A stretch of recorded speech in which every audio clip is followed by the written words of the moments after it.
میرے نبی پاک علیہ السلام نے فرمایا قبر میں رہنے والا مردہ اس طرح ہوتا ہے جس طرح دریا میں ڈوبنے والا کشتی اور سہارے کا انتظار کرتا ہے، قبر میں لیٹا ہوا دعاؤں کا انتظار کرتا ہے۔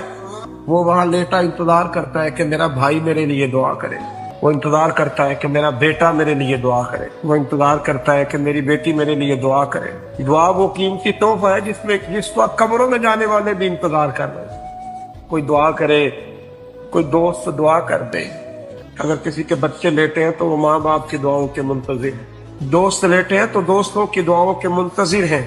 اور میرے نبی کریم علیہ السلام نے فرمایا جب تم دعا کرتے ہو اس طرح دریا میں ڈوبنے والے کے ہاتھ سہارا آئے تو اسے خوشی ہوتی ہے، قبر والے کے پاس دعا پہنچتی ہے تو اسے خوشی ہوتی، ان کے لیے دعائیں کریں۔